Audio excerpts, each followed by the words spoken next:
예수께서 다시 바닷가에 나가심에 큰 무리가 나왔거늘 예수께서 그들을 가르치시니라. 또 지나가시다가 알페오의 아들 레위가 세관에 앉아 있는 것을 보시고 그에게 이르시되 나를 따르라 하시니 일어나 따르니라.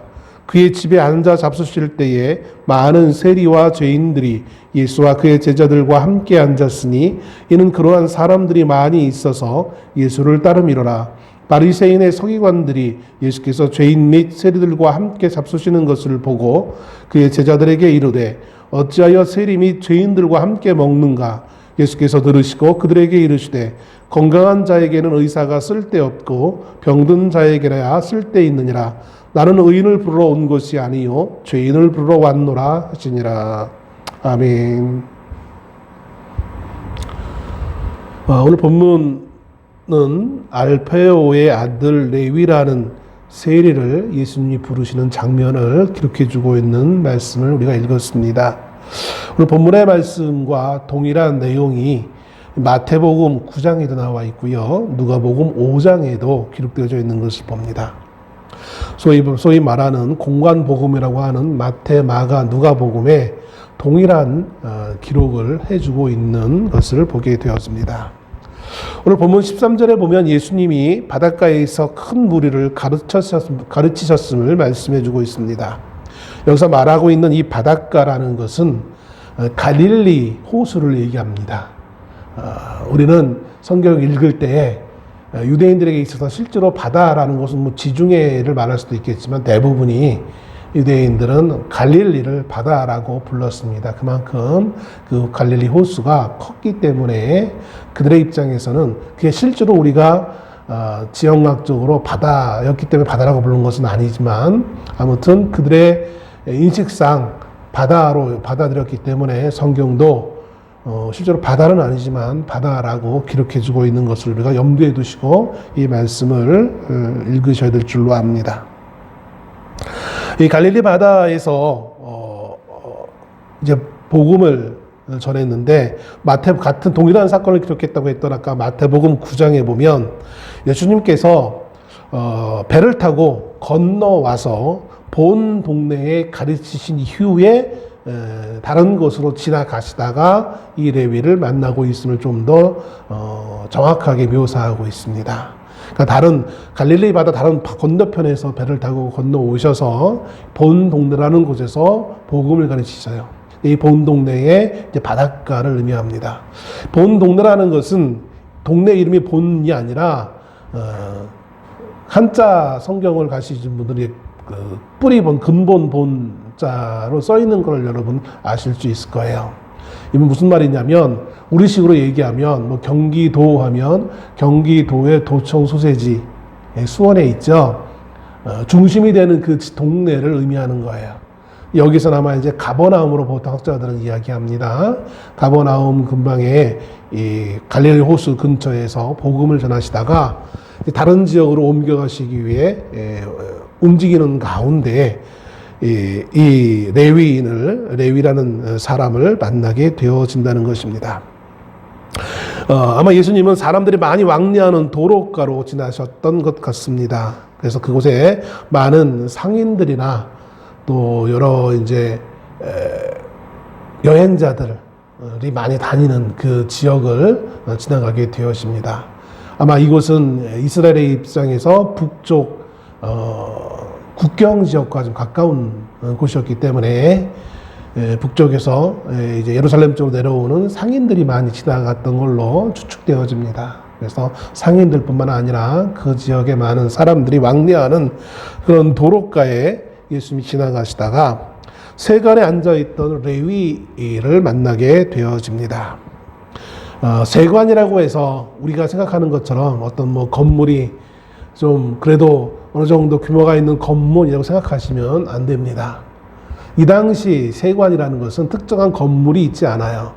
그러니까 임시적으로 뭐 탁자 하나 놓고 의자 갖다 놓고 앉아 있으면 그게 세관이에요. 우리식으로 얘기한다면 오늘날 밤에 연말연시나 혹은 뭐 특별한 어떤 경우가 있으면 경찰들이 바리게이트 쳐놓고 음주 단속을 하잖아요. 그것처럼 그냥 사람들이 많이 지나가는 그 길목가에 탁자 하나 놓고 의자 갖다 놓고 그 세리가 앉아서 지나가는 무역을 하는 사람들, 행인들에게 그에 맞는 세금을 부과하는. 그래서 우리 같이 뭐 아주 일률적으로 세율이 적용되어지는 것이 아니라 어떻게 보면 세리 마음대로 자기 마음대로 세율을 정해가지고 거둘 수 있었던 혜택을 누리고 있던 사람들이 세리였어요. 그걸 왕들이, 그때 당시 유대 왕들이 그 세리를 임명해 주는 거예요. 그러면 우리식으로 공무원이 아니라 왕이 그렇게 임명해 주면 나라에서 정한 일정한 세금을 국가에 바치고 남은 것은 세리가 알아서 자기 수입으로 이렇게 살아가던 그런 시대였습니다. 그러니까 일정한 세율이 없다 보니까 세리가 좀 마음만 독하게 먹으면 엄청나게 폭리를 취할 수 있는 그런 구조로 가지고 있었던 그런 시대였던 것을 봅니다. 그래서 많은 사람들이 세리에 대해서 매우 부정적이고 특별히 이 모든 세금이 사실은 당시는 로마가 지배하던 시대였기 때문에 로마 당국으로 세금이 들어가기 때문에 유대인들의 입장에서는 꼭 유대인들뿐만 아니라 어떤 민족이든 마찬가지였겠죠. 그 세금을 우리를 정복한, 우리를 핍박하는 로마인들에게 바친다라는 생각을 가질 수밖에 없었기 때문에 세리라고 하면 많은 사람들이 나라를 팔아먹는 자라는 식의 인식을 할 수밖에 없는 그런 시대였다는 것이죠. 아무튼 그런 임시로 세금을 받기 위한 장치를 해놓고 세금을 거두려고 열심히 하고 있던 그 세리를 만나게 되어집니다.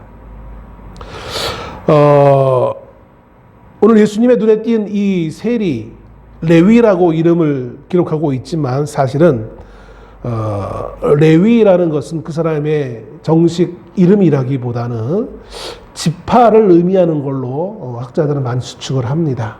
그러니까 레위 지파 사람이었다라는 거예요. 그걸 특별히 이름이라고 말하기보다는 레위 지파에 속한 한 세리였다라고 보편적으로 이해를 합니다. 그래서 앞에서 말씀드렸던 것처럼 마태, 마가, 누가복음 세 복음서에 이 동일한 기사가 기록되어져 있지만 마가와 누가복음에서는 다 동일하게 레위라고 기록하고 있어요. 그런데 마태복음에서만 레위라고 기록하지 않고 마태라는 이름을 기록해 줍니다. 왜 그럴까요? 마태라는 사람은 예수님의 12제자 가운데 한 명이에요. 알페오의 아들 레위라고 오늘 본문 나와 있지만 마태복음에서는 그가 바로 마태였다라는 것을 기록해 주고 있거든요.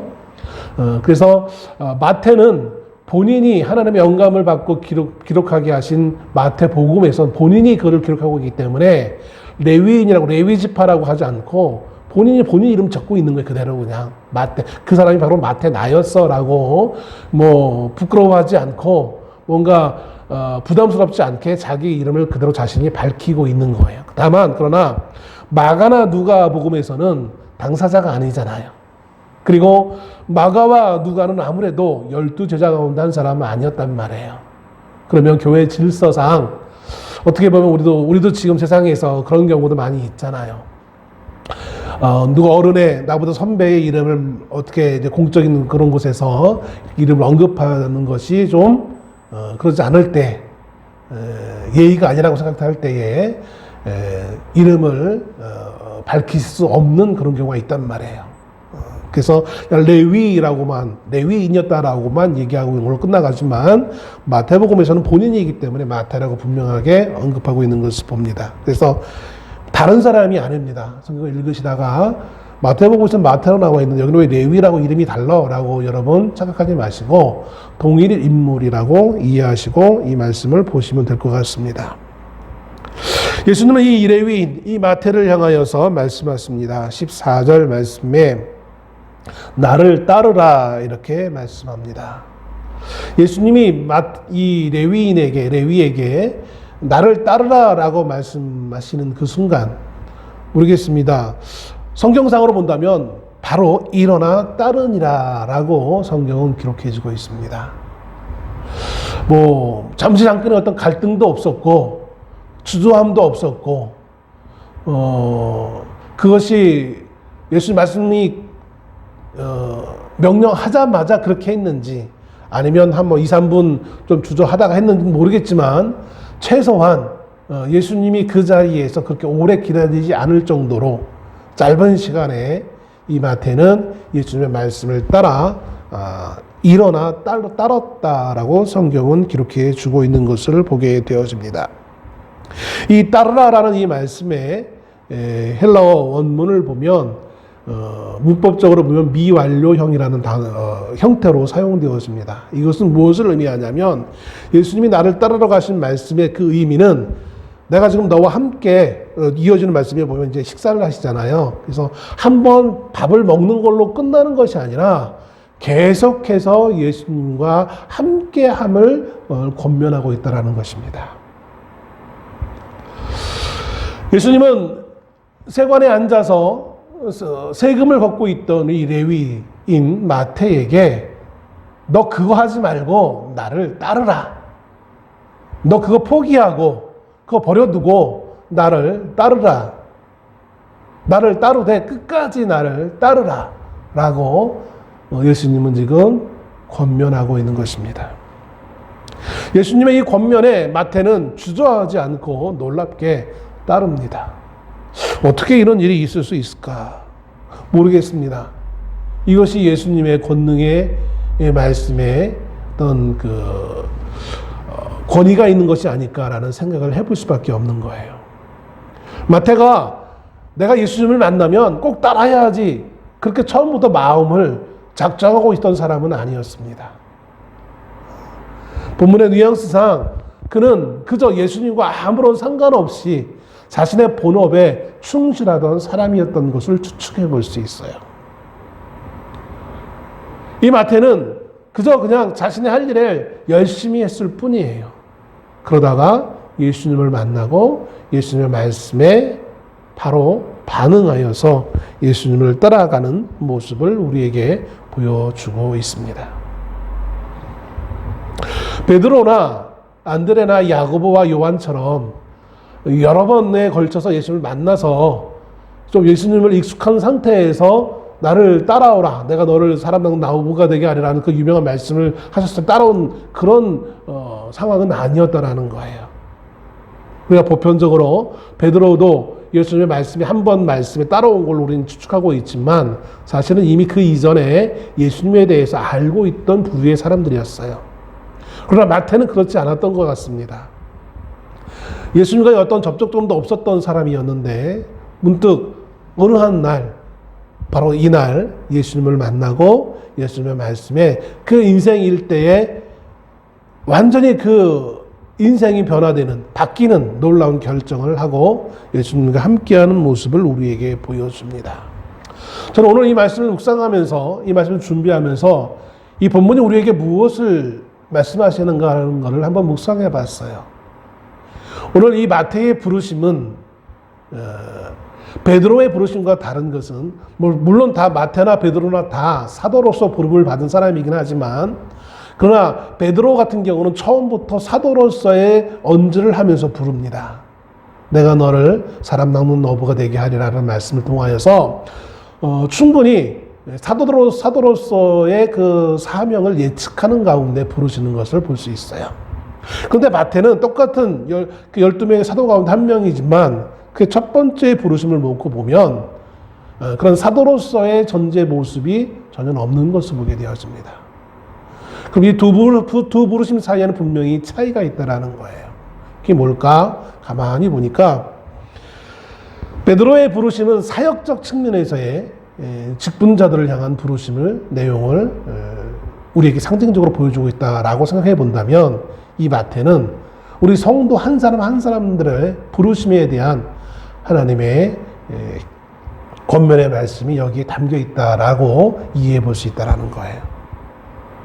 그러면 오늘 이 마태야말로 이 마태의 부르심이야말로 오늘 하나님 앞에 있는 우리 성도님들 한 사람 한 사람들의 부르심과 동일한 부르심의 내용이라는 사실을 우리가 염두에 두시고 이 말씀을 이해해 보면 훨씬 우리가 우리 성도의 삶에 있어서 성도로서의 자세를 점검하는데 매우 큰 의미가 있겠다라는 생각을 할 수밖에 없다는 것입니다. 세간에 앉아서 자신의 일에 전혀 어려움 없이 살아가던 레위인에게 들려진 예수님의 이 부르심은 단지 그냥 형식적인 인사 차원의 부르심이 아니었습니다. 이것은 좀 더 깊은 그 인생의 생애의 변화를 요구하는 부르심이었다는 사실인 것입니다.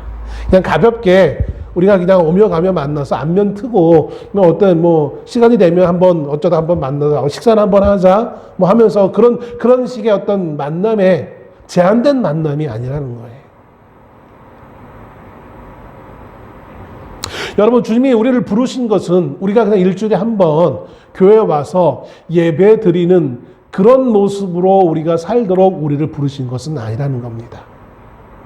그것은 오늘 말씀에 함께하자라고 하는, 나를 따르라라고 하는 이 말씀의 의미와는 동떨어져 있는 거예요. 오늘 예수님이 나를 따르라 하시니 일어나 따르니라 라는 말씀 이후에 바로 또 15절에 보면 그의 집에 앉아 잡수실 때에 라고 시작되어집니다. 물론 시간 순서상으로 기록한 걸 거예요. 참 놀랍게도 참 이상한, 이해할 수 없는 일들이 일어납니다. 나를 따르라 하니까 마태가 뜬금없이 갑자기 나 따르겠습니다라고 일어나서 따르는데 고작 이들이 간 곳은 어디냐면 이 마태의 집이었던 거예요. 왜 예수님은 따르라 해놓고서는 굳이 마태의 집으로 갔을까요? 세리가 부자이니까 부자 집에 가면 좀 대접을 많이 받을 수 있으니까 예수님이 이 마태의 집에 신방을 가신 걸까요? 그렇지 않아요. 학자들은 이렇게 생각하기도 합니다. 이제 마태가 예수님을 계속 따라야 되니까 이제 그 신변의 여러 가지 것들을 정리하기 위해 친구들을 오늘 본문의 말씀에 보면 많은 사람들이 여기 등장하는데 여러 사람들과 같이 인사 나누며 이제 이별의 파티를 하기 위해 거기에 이제 예수님이 함께 있었던 것이다라고 학자들이 추측하기도 해요. 그런 위함이었는지 아니면 그냥 예수님과 같이 식사하는 모습을 우리에게 보여주기 위함이었는지는 모르겠어요. 아무튼 예수님을 따르기로 작정한 마태가 그 다음으로 보인 것은 예수님과 함께 자신의 집에서 식사하는 모습을 우리에게 보여주고 있다는 사실인 것입니다. 식사하실 때 뭡니까? 세리와 죄인들이 예수와 그의 제자들과 함께 앉았으니라고 25절에 기록하고 있습니다. 여기서 말하는 죄인들은 어떠한 죄인들을 말하는 걸까요? 어떤 흉악범들입니까? 강도들입니까? 도대체 어떤 부류의 사람들이었길래 여기 죄인들이 버젓이 사람들의 집에 이렇게 앉아서 식사하는 것이 가능했겠습니까? 여기서 말하고 있는 죄인은 엄밀히 의한다면 율법의 관념에 봤을 때의 죄인인 것입니다. 실제로 뭔가 남의 것을 빼앗거나 사람을 상해했거나 그런 의미에서의 죄인이라기보다는 율법의 내용들을 지키지 않는 사람들, 지키지 않았던 사람들, 특별히 오늘 바리새인들의 입장에서 봤을 때에 도저히 하나님의 백성으로 받아들일 수 없는 부류의 사람들이 바로 율법을 어겼던 사람들이라고 할 수 있을 것입니다. 16절에 바리새인의 서기관들이 예수께서 죄인 및 세리들과 함께 잡수시는 것을 보고 그의 제자들에게 이르되 어찌하여 세리 및 죄인들과 함께 먹는가라고 예수님의 제자들에게 이 바리새인인지 어떻게 보면 비난조로 말하고 있는 장면에 말씀이 기록되어 있는 것을 봅니다. 바리새인들은 늘 자신들이 율법을 잘 지키고 있는 부류의 사람들이라고 그렇게 주장하고 있었어요. 그렇게 믿고 있었어요. 자신이야말로 지금 이곳에, 이 나라에 가장 하나님의 율법을 잘 알고 율법대로 사는 사람이라고 그렇게 자랑하던 부류의 사람들이었어요. 그런 바리새인들은 자기 자신뿐만 아니라 다른 이들에게도 이 하나님의 율법을 꼭 지켜야 된다라고 주장했어요. 그들이 보기에 지금 예수님과 함께 식사하고 있는 이 마태의 집에, 이 세리의 집에서 식사하고 있는 부류의 사람들을 보면 하나님의 율법을 도무지 지키지 않는 사람들, 지키려고 열심을 가지고 있지 않는 사람들로 여겨진 거예요. 그래서 이들을 죄인이다라고 평가하고 있는 것이죠. 그 죄인들은 자신과 함께 한 식탁에서 음식을 먹을 수 없는 부류의 사람들이에요. 성경에서 식사 자리를 함께 한다는 것은 매우 큰 의미가 있습니다. 오늘날 우리도 교회에서 예배를 끝나면 이제 교제라는 명목 하에 같이 식사를 하시잖아요. 이 식사는 같이 그냥 단지 밥을 먹는다는 의미가 아니라 유대인들의 관념에 의한다면 하나님 나라에 함께 들어갈 동료를 의미하는 거예요. 한 식구를 의미하는 거예요. 그러니까 하나님과 함께 할 수 없는 자들과는 함께 식사할 수 없는 거예요. 정확히 제가 기억하고 건지는 모르겠지만 몽골과 어딘가는 그런 문화가 있다고 하잖아요. 자신들의 원수와는 같이 식사하지 않는다고. 언제라도 자신을 배반할 자하고는 식사하지 않는데요. 몽고인들을 보면 조그만 칼 가지고 같이 이제 그 양이나 이런 걸 잡아서 같이 그 자리에서 칼로 베어서 먹잖아요. 그러니까 조금이라도 나와 원수 될 만한 사람이 같이 밥을 먹다 보면 그 칼 가지고 언제 자기를 찔러 죽일지도 모른단 말이에요. 그러니까 확실히 내 편인 사람에게만 같이 식사 자리를 허용한다는 그런 말을 제가 들은 기억이 납니다. 유대인들 마찬가지예요. 칼을 든 건 아니지만 하나님의 백성은 늘 거룩해야 되기 때문에 거룩하지 아니한 자와 함께 식사를 하면 자기도 불결한 자가 되어진다라고 그렇게 여겨왔어요. 레위기나 이런 데를 보면 여러분 그런 식의 율법의 내용이 나와요. 불결한 자와 함께 앉았던 곳에 내가 앉으면 나도 불결한 자가 되어져요. 그래서 하나님 앞에 그것을 번제나 속죄제를 드려야만 깨끗해진다라고 이렇게 율법에 나와 있단 말이에요. 그런 것이 이제 확대 적용되어지다 보니까 바리새인들은 하나님의 백성이 아닌 자들, 죄인들과 함께 먹다 보면 죄인들이 앉았던 자리, 죄인이 만졌던 자리, 똑같이 그걸 만지게 되어지고 앉게 되어지면 그 죄가 자신에게 오염된다라고 그렇게 믿어왔단 말이에요. 그러면 식사를 같이 함께 한다라는 것은 내가 믿을 수 있는 하나님의 동일한 나의 백성과 내 동료와 내 형제하고만 꼭 혈연적인 형제가 아니더라도 유대인에만 허용되어지는 자리가 바로 식사 자리라고 할 수 있는 것입니다. 그런데 오늘 예수님이 그런 죄인들, 자신들은 도무지 함께하지 않는 그 죄인들과 세리와 함께 같은 공간에 앉아서 식사를 하고 있다는 거예요. 이게 얼마나 바리새인들의 입장에 봤을 때에는 예수라는 사람이 자칭 선생이라기도 하고 선지자라고도 사람들은 얘기하는데 도무지 이해할 수 없는 문제거리일 수밖에 없었다는 것이죠. 그래서 제자들을 향하여서 그런 비난의 말을 던지고 있는 것입니다. 그래서 예수님이 그 소리를 듣게 되어지고 이런 말씀을 하고 있는 거예요.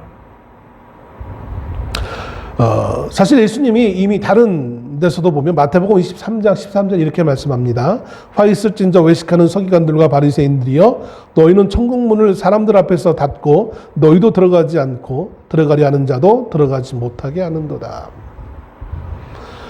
천국에 들어가기 위해 이제 문을 열고 들어가기만 하면 돼요. 이건 이제 비유적인 표현입니다. 그런데 그 문 앞에 누가 있느냐면 바리새인이 있다라는 거예요.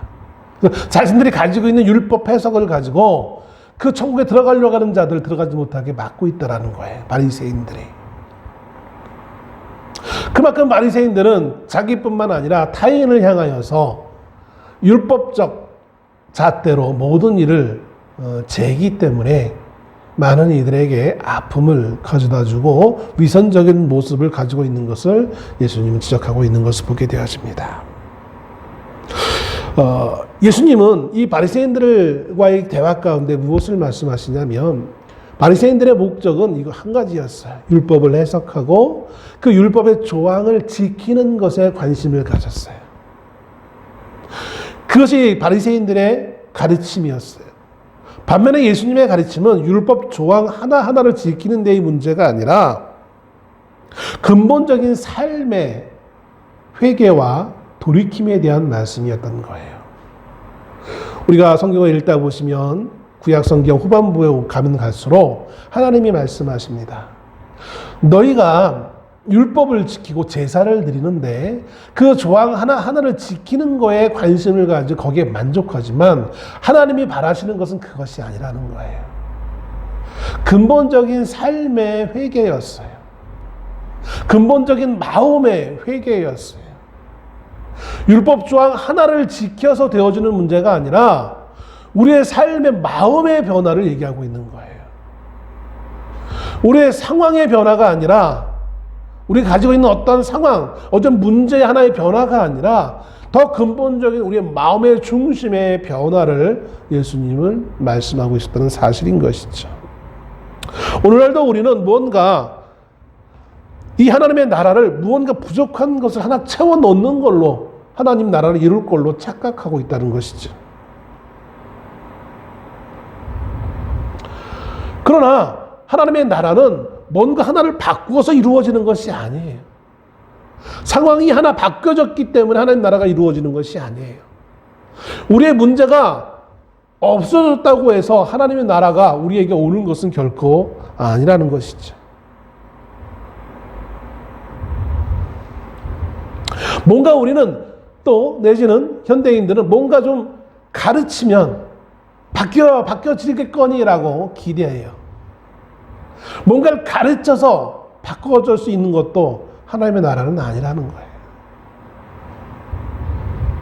뭔가 배웠기 때문에 바뀌겠거니 그렇지 않아요. 무언가를 바꾸어서 혹은 고쳐서 세상을 바꿀 수 있다라고 생각하는 건 세상의 방법들이에요.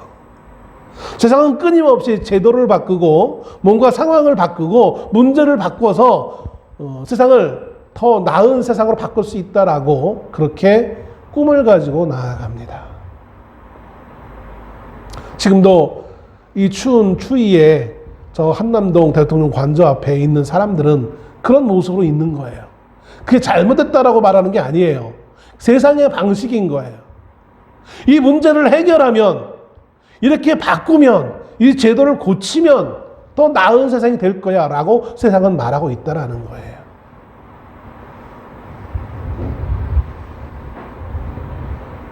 그러나 성경은 그렇게 말씀하고 있지 않아요. 유대인들도 뭔가 바뀌면, 상황이 바뀌면, 사람이 바뀌면, 이 인물에서 저 인물로 바뀌면, 이 왕에서 저 왕으로 바뀌면 뭔가 바뀌겠거니 나아지겠거니 라고 유대인들도 생각했다라는 거예요. 왜냐하면 그들도 똑같은 육체를 가지고 있는 사람들이기 때문에 그래요.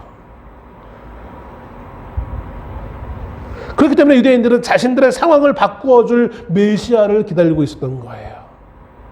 로마가 지배하고 있는 이 이스라엘을 바꿀 수 있는 혁명을 통하여서, 군사적 힘을 통하여서 백성을 하나로 모아서 뭔가 쿠데타를 일으켜서 바꿀 수 있는 메시아가 이 땅에 오기를 지금도 이스라엘 사람들은 개중에 기다리고 있는 사람들이 있는 것을 보게 되어집니다. 그러나 우리에게 진정한 소망은 그게 아니에요. 우리의 진정한 소망은 예수 그리스도 외에는 없습니다. 그분이 우리 안에 계시고 우리와 함께 하실 때 비로소 우리 안에서 내적인 변화가 일어나게 되어지는 거예요. 기독교는 외적 변화에 중점을 두고 있는 것이 아니라 내적 변화에 중점을 가지고 있어요. 우리가 믿는 하나님 앞에 우리가 우리의 죄를 자복하고 하나님 우리를 구원하심에 그 구원에 감사하여서 우리가 회개하며 우리가 날마다 하나님의 말씀에 비추어서 나를 내 안에 있는 것들을 변화시킬 때에 그래서 그것이 자연스럽게 마치 나무의 실과가 때가 되어지면 그 나무가 죽지 않고 살아있으면 자연스럽게 열매가 나오듯이 우리의 삶의 변화와 사회의 변화가 이루어진다라고 이렇게 고백하고 있는 것이죠. 그런 면에서 예수님의 부르심은 매우 독특한 부르심일 수밖에 없는 거예요. 보통 스승과 제자의 관계는 뭐 제자가 스승을 선택할 수도 있고 스승이 제자를 선택할 수도 있을 것입니다. 그러나 누가 선택을 하든지 간에 스승이 제자를 받아들일 때에는 그 스승은 그 제자의 자질을 볼 수밖에 없어요. 내가 이 제자를 잘 가르치면 이 제자가 정말 훌륭한 사람이 될 것이다. 뭔가 나의 가르침을 받아서 나은 능력을 발휘할 것이다. 라는 어떤 최소한의 확신이 있어야 그 제자들을 받아들일 수 있지 않겠습니까? 스승이 받아들여서 제자를 열심히 가르쳤는데 이 제자가 그만 스승보다 못하고 아무것도 못하고 어리석은 자가 되어진다면 그 스승이 못해로 굳이 그 제자를 받아들일 필요가 뭐 있겠어요. 그래서 스승은 제자를 받아들일 때 까다롭게 제자를 선택할 수밖에 없는 거예요. 내가 기껏 키웠더니 가르쳤더니만 스승을 배반할 자야. 어느 어리석은 스승이 그런 제자를 가르치겠습니까? 자질이 떨어지게 되면 더군다나 오늘날 같은 이런 시스템이 아니라 고대에는 제자가 사회에 어떤 해악을 끼치게 되어진다면 단지 그 제자의 문제가 아니라 그를 가르친 스승의 그 명성까지 스승에게도 불이익을 줄 수밖에 없는 그런 시대였는데 어느 선생이 흠결이 있는 제자를 이렇게 쉽게 컨택해서 가르치려고 하는 마음이 있겠습니까? 그런데 예수님은 참 제자를 선택함에 있어도 참 특이로웠어요. 오늘 본문의 말씀에 보면 이렇게 나와 있죠. 13절에 다시 보면 예수께서 바닷가에 나가심에 큰 무리가 나왔거늘 예수께서 그들을 가르치시니라. 예수님께서 바닷가에 가셨는데 많은 무리가 예수님의 가르침을 받기 위해 있었다라는 거예요. 그 많은 무리 가운데는 뭐 별 볼 일 없는 사람도 분명히 있었겠지만 아마 나름 대단한 사람도 있지 않았을까요? 최소한 세리보다는 사회적으로 명성이 있고 좀 남이 보기에 바른 생활을 하고 있는 사람이다라는 사람이 왜 없었겠습니까? 더군다나 이 사람들은 예수님의 교훈을 받기 위해 자발적으로 나왔던 사람이었어요. 최소한 예수님의 말씀을 들을 준비가 되어져 있는 사람들이었어요. 그런데 그 많은 다수를 예수님은 부르시지 않으시고 오히려 그 가르침을 끝나고 다른 곳으로 가다가 세견에 앉아있는 한 레위인을 만나게 되어진다는 거예요. 많은 사람들이 손가락질하고 그가 물질적으로는 부정을 벌여서 많은 세금을 걷어서 물질적으로는 풍요로울 줄은 모르겠지만 대다수의 유대인들로부터 손가락질을 받고 조롱받으며 인간 이하의 취급을 받고 있던 이 레위인, 심지어 하물며 예수님의 말씀에 전혀 관심도 없던 사람이었어요. 그저 내가 오늘 하루 많은 사람을 만나서 어떻게 하면 내가 더 세금을 더 많이 거둘까? 나에게 내 이익을 더 많이 최대화할까? 이런 생각을 가지고 세간에 앉아있던 세리였어요. 근데 그런 그 레위인에게 예수님은 나를 따르라 라고 말씀하셨다라는 거예요. 나와 함께 하자라고 말씀했다는 거예요. 누가 봐도 흠결이 너무나 많은 사람을 예수님은 그 당시 많은 사람들로부터 존경을 받기 시작했던 그 예수님이 그 흠결에 있는 그를 품어 안아서 나와 함께 하자 하는 것을 주저하지 않고 그렇게 말씀하시고 있다는 사실인 거예요.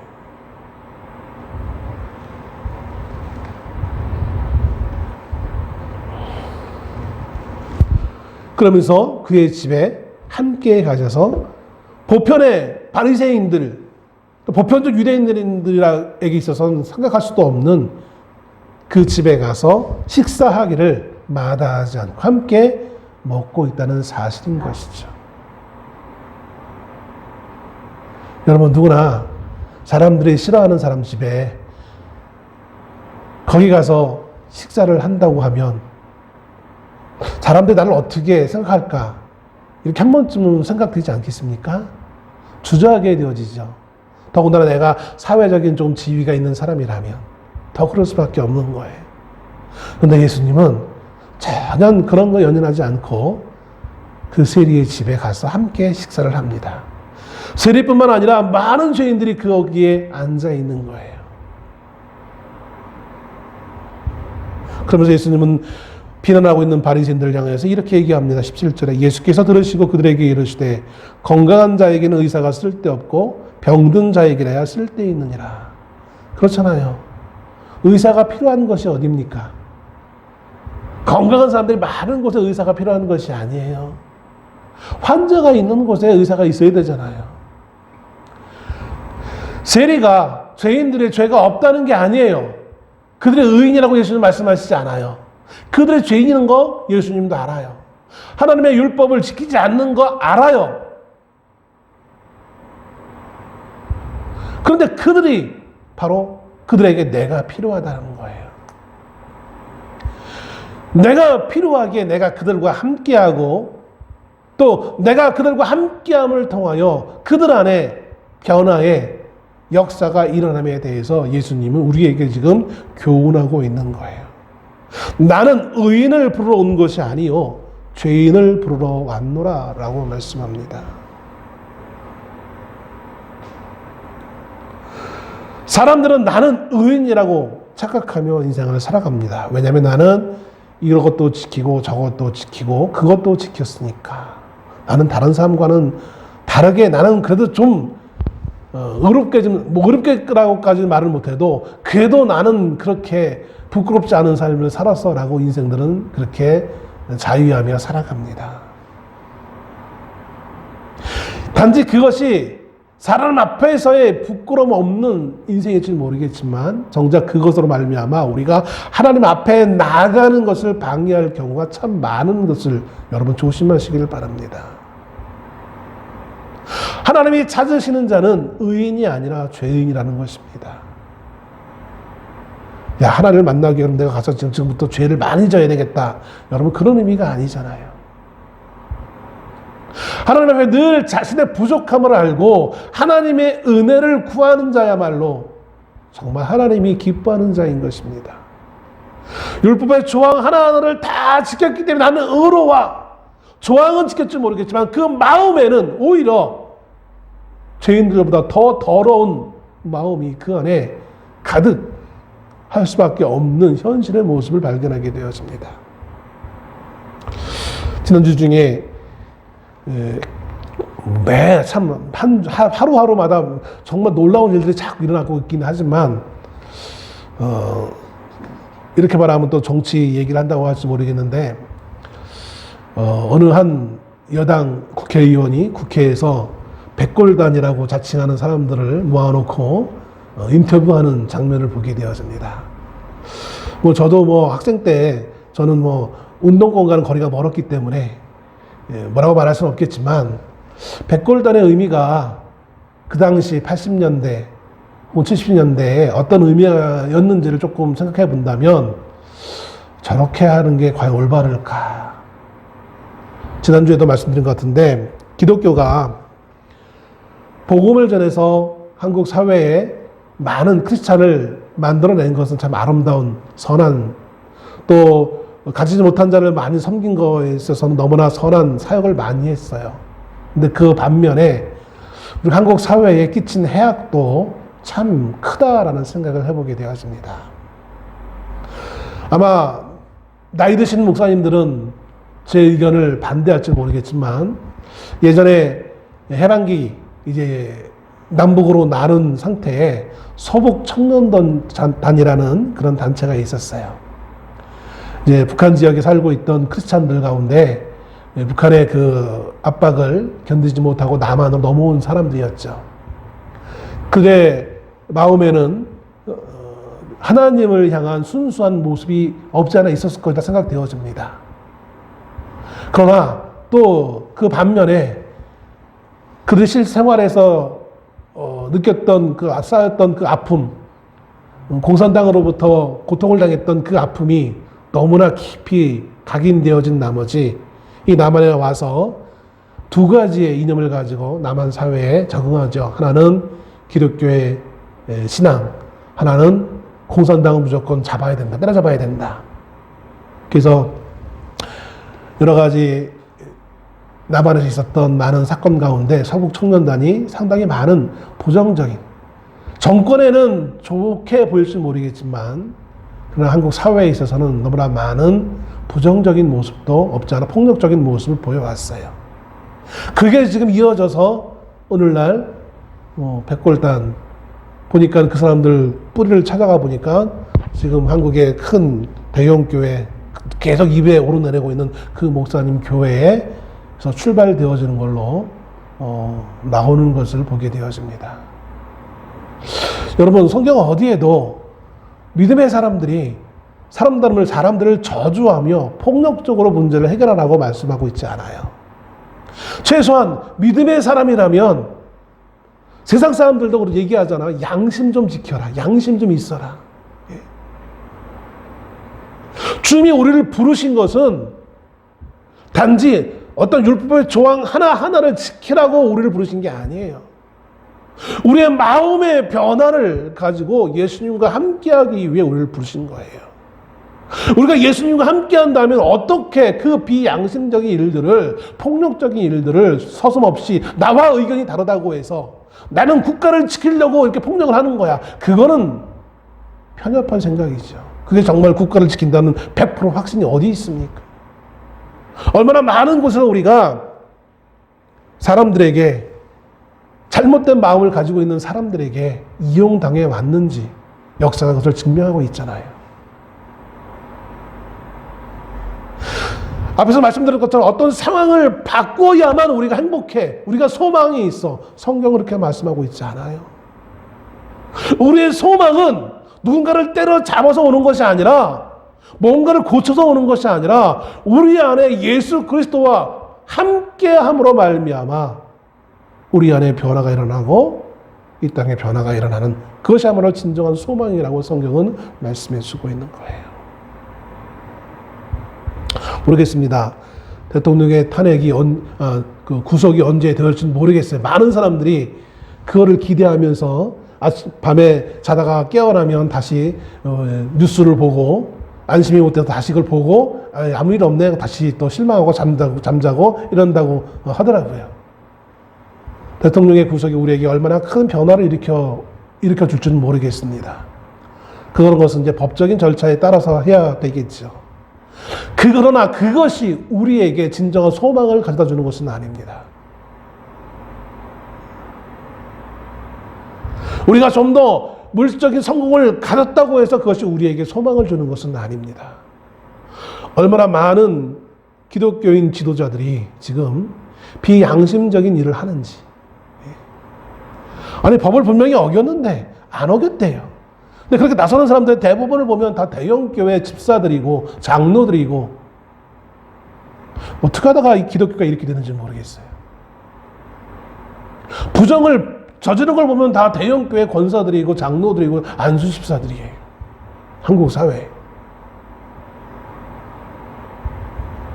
이것은 예수님이 나를 따르라는 그 말씀을 정면적으로 위배되는 행동을 하는 거예요. 내가 주일날 교회에 와서 예배를 드렸으니까 난 따랐어. 그리고 이제 한번 따랐으니까 나머지 6일 동안은 내 마음대로 삶을 살아야지. 그래서 내가 내 이념에 따라서, 내 가치관에 따라서, 내 목표에 따라서 내 마음대로 삶을 또 살아야지. 대놓고 그렇게 말씀하시는 않지만 그렇게 한 주간 또 살아가고 있지는 않습니까? 앞에서 말씀드렸듯이 예수님이 나를 따르라고 하시는 말씀은 한 번 따르는 것을 의미하는 게 아닙니다. 한 번 동의하는 걸로 끝나는 것을 의미하는 것이 아닙니다. 내 삶의 전 시간들, 전 생애를 주님께 맞춰 드리는 거예요. 주님과 함께 하는 거예요. 말 그대로. 주님과 함께 하면서 내 마음속에는 이것저것 재는 것이 아니라 예수님과 함께 한다는 것은 예수님의 말씀을 나의 이념으로 삼아서 그 말씀대로 예수님의 행동도 내가 그렇게 똑같이 살아가는 거예요. 물론 우리의 한계 때문에 때로는 그 다 100% 온전히 따라가지 못하게 수많은 실수와 실패가 있을 수 있겠지만 최소한 그래도 내 마음의 중심에 예수님을 닮고자 하는 마음은 있어야 된다는 거예요. 이게 예수님과 함께하는 삶의 모습인 거예요. 한 주간 동안 늘 내가 함께하기 위해 애쓰지만 현실의 여러 가지 상황에 직면하여서 그러지 못함에 아파하는 순간도 있어야 되겠고요. 오늘 내가 예수님과 함께하기 위해 이렇게 함께했다는 것 때문에 기뻐하고 하나님의 내가 이렇게 예수님과 함께할 수 있던 것은 주님의 은혜였습니다라고 고백하는 감격의 시간도 있어야 되는 것이 우리 한 주간의 삶의 모습인 거예요. 그러나 우리의 인생의 삶을 보면 한 주간의 삶을 보면 그런 감사도 없고 그런 아픔도 없어요. 아파트 가격이 떨어졌기 때문에 거기에서 오는 아픔은 있을지언정 야, 주식이 왜 이렇게 떨어졌어? 그래서 아파하는 심정은 있을지언정 내가 하나님을 온전히 따르지 못했음에 대한 아픔은 전혀 느끼지 못하는 어찌 우리가 이것을 크리스찬이라고 말할 수 있겠습니까? 2025년 이 새해에 이제 우리는 과거의 그 모습을 벗어버리고 나를 따르라 하신 그 예수님의 음성을 다시 한번 우리가 되새기며 예수님과 함께할 수 있는 우리가 될 수 있기를 소원합니다. 마태는 평안했던 그 모든 삶을 한순간에 다 내던져 버렸어요. 편안하게, 물론 사람에게 조롱은 받을 수 있었겠죠. 그러나 그는 물질적으로는 평화롭게 누리며 살아갈 수 있는 사람이었어요. 아무런 근심과 걱정이 없는 사람이었어요. 그런데 예수님의 말씀 한마디에 모든 것을 던져버리고 예수님과 함께합니다. 예수님의 생각이 내 생각이 되어지고 예수님의 행동이 내 행동이 되어지기 위해 힘썼던 사람이에요. 그러다가 마지막에 순교하게 되어지죠. 여러분 오늘 이제 2025년 이 한 해 주님과 함께할 수 있는 우리가 될 수 있기를 소원합니다. 함께한다고 하면서 말로만 함께하는 것이 아니라 정말 매 순간 분초마다 주님이라면 어떻게 생각하시고 어떻게 행하셨을지를 조금 우리가 생각해 보면서 삶을 살아가 봅시다. 좀 내가 손해를 본다 할지라도 내가 있는 이 공동체에 똑같은 의견은 아닐지라도 이것이 하나님의 말씀에 합당하지 않기에 아니다라고 말할 수 있는 용기도 좀 내보기도 하고 혹은 내가 용기가 없어 그걸 주장하지 못할 때 그로 인한 그 고통, 아픔을 하나님 앞에 토로하면서 나의 연약함을 좀 긍휼히 여겨달라고 하나님 앞에 아파하는 그 심정을 토로하기도 할 수 있는 그래야 내 안에 하나님 함께 하심에 그 모습이 점점 많아지지 않겠습니까? 아무런 문제의식을 느끼지도 못하고 그저 그냥 교회 와서 예배 한번 드렸으니까 끝나서 됐어 이제 이게 아니라 나의 삶의 인생이 좀 하나님과 함께하는 것인가 좀 돌아보면서 살아갈 수 있는 올 한 해의 삶이 될 수 있기를 주의 이름으로 축원합니다. 기도하겠습니다.